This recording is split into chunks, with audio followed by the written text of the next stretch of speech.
बिस्मिल्लाहिर्रहमानिर्रहीम, अस्सलाम वालेकुम। समाज न्यूज़ के साथ मैं हूं शुएब खालिद अंसारी। सबसे पहले आपको बताएं कि सुप्रीम कोर्ट में फौजी अदालतों के सिविलियंस ट्रायल के खिलाफ इंट्रा कोर्ट अपील पर समाअत हुई। जस्टिस अमीनुद्दीन खान की सरबराही में 7 रुकनी आईनी बेंच ने समाअत की। वजारत दफा के वकील ख्वाजा हारिस ने आर्मी एक्ट के तहत मिलिट्री ट्रायल के तरीकाकार पर दलाइल दिए। इन्होंने कहा कि जज एडवोकेट जनरल हलफ उठाता है कि वो गैर जानबदारी को बरकरार रखेगा। सुप्रीम कोर्ट इस समाअत में हर केस का इनफरादी हैसियत से जायजा नहीं ले सकती, जिस पर जस्टिस जमाल खान मंदुखेल ने सवाल उठाया कि मिलिट्री ट्रायल किस बुनियाद पर चैलेंज हो सकता है। वकील वजारत दफा ने कहा कि मजाज अदालत ना हो, बदनीयती पर मुश्तमल कार्रवाई चले या इख्तियार समाज से तजावुज हो तो ट्रायल चैलेंज हो सकता है। अगर मिलिट्री ट्रायल में कोई मुलजम इकबाल जुर्म कर ले तो इसे इस्लामिक कानून के तहत रायत मिलती है। आईनी बेंच ने वजारत दफा को 9 मई मुकदमा से हटकर मिलिट्री कोर्ट्स के फैसलों की मिसालें पेश करने का कहा। वजारत दफा ने सिविलियंस के मिलिट्री ट्रायल केस का रिकॉर्ड आईनी बेंच में पेश कर दिया। बाद अज़ां सुप्रीम कोर्ट के आईनी बेंच ने समाअत कल तक मुलतवी कर दी। पीका तरमीमी एक्ट 2025 को लाहौर हाई कोर्ट में चैलेंज कर दिया गया। दरख्वास्त member Lahore press club Jafar bin Yar ने अपने वकील के तवज्जुह से दायर की, जिसमें इलेक्शन कमीशन PTA समेत दीगर को फरीक बनाया गया। दरख्वास्त में कहा गया है कि पीका तरमीमी एक्ट के तहत 3 साल कैद और जुर्माने की सजा होगी। पीका बिल को स्टेक होल्डर्स और सहाफती तंजीमों की मशावरत के बगैर लाया गया। इस्तदा है कि पीका तरमीमी एक्ट को गैर आइनी और कलअदम करार दिया जाए। PTI के मेंबर कौमी असम्बली जुनैद अकबर ने कौमी असम्बली कमेटी से इस्तीफा दे दिया। जुनैद अकबर ने अपना इस्तीफा स्पीकर कौमी असम्बली को भिजवा दिया।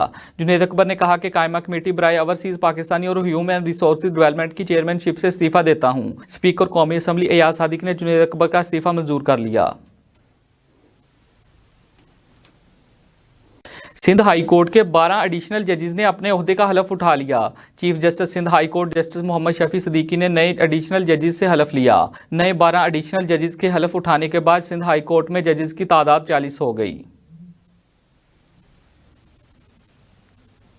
यूनान कश्ती हादसे की रिपोर्ट पेश ना करने पर DG FIA अहमद इसहाक जहांगीर को ओहदे से हटा दिया गया। रिपोर्ट के मुताबिक एस्टैब्लिशमेंट डिवीजन ने DG FIA को ओहदे से हटाने का नोटिफिकेशन जारी कर दिया, जिसके मुताबिक अहमद इसहाक जहांगीर को एस्टैब्लिशमेंट डिवीजन में OSD बना दिया गया।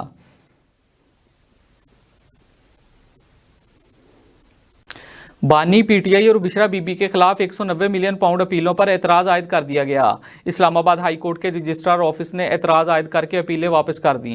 एतराज़ में कहा गया है कि अपीलों के साथ सर्टिफिकेट मुंसलिक नहीं है। सर्टिफिकेट लगाया जाए कि ये केस किसी दूसरी अदालत में ज़ेर समाअत नहीं। एतराज़ दूर करने के बाद अपीलें दोबारा दायर होंगी।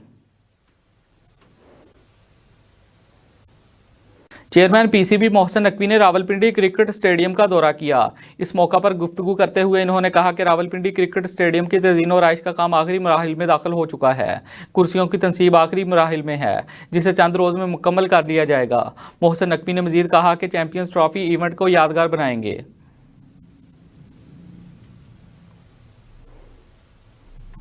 महकमा तालीम साहिवाल में नए आने वाले अफसरान को पंजाब टीचर्स यूनियन आबासी की तरफ से खुशामदीद कहा गया।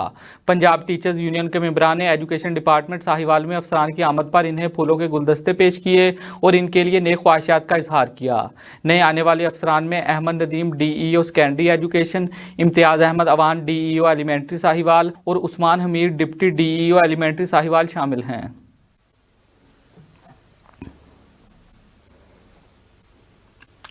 समाज न्यूज़ स्टूडियो से फिल वक्त इतना ही। मज़ीद खबरों और अपडेट्स के लिए देखते रहें समाज न्यूज़।